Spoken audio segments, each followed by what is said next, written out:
पूरी दुनिया के बड़े नेता जो हैं भारत में एआई सम्मेलन की तारीफ कर रहे हैं। हमारे साथ केंद्रीय मंत्री जितेंद्र सिंह हैं। जितेंद्र जी, आप भी लगातार सत्रों में शामिल हो रहे हैं, क्या फ्यूचर देखते हैं इस सम्मेलन के बाद भारत का? नहीं, सबसे पहली बात तो ये है कि आर्टिफिशियल इंटेलिजेंस को लेकर के ये जो आयोजन किया है, इसकी सराहना उन सभी डेलीगेट्स ने की जो देश विदेश से आए। आज प्रातः ही मैं सुन रहा था इंटरनेशनल मॉनिटरी फंड की चीफ, उनका ये मानना था, उनका कहना था कि India's progress in artificial intelligence has been phenomenal, यानी कि हमें स्वीकृति भौगोलिक मापदंडों से भी प्राप्त हो रही है। और इसका श्रेय बहुत हद तक, बल्कि पूरी तरह से प्रधानमंत्री मोदी जी को जाता है। उनकी कल्पना का नतीजा था एक फ्यूचरिस्टिक सोच और फ्यूचर रेडी इनिशिएटिव, क्योंकि अब कोई भी हमारा गतिविधि रहेगी उसमें आर्टिफिशियल इंटेलिजेंस का योगदान होना ही होना है, वेदर वी लाइक इट और नॉट।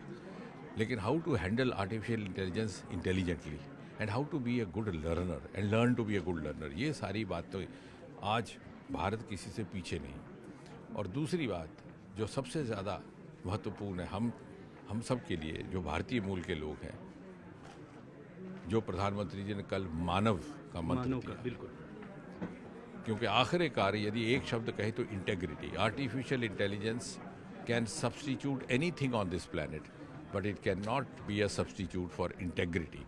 जो इसको इस्तेमाल कर रहा है, अगर उसकी नीयत में खोट है, उसके आचरण में खोट है, उसकी निष्ठा में खोट है, तो बेहतर से बेहतर प्रक्रिया भी शायद अपना वो उद्देश्य प्राप्त ना कर सके जिसके लिए उसको इसकी कल्पना की। और आज हमने यहाँ पर digital public good DPG alliance का लॉन्चिंग किया है, जिसके तहत गवर्नेंस में किस प्रकार से ऑप्टिमली पर्याप्त तौर पर आर्टिफिशियल इंटेलिजेंस का इस्तेमाल करते हुए आखिरकार ease of living for common citizen के लक्ष्य को प्राप्त किया जाए। सर, आप जब यहाँ कार्यक्रम में आ रहे थे, सर एक सवाल है, आप जब यहाँ कार्यक्रम में आ रहे थे, मैं काफ़ी देर से आपका इंतजार कर रहा था।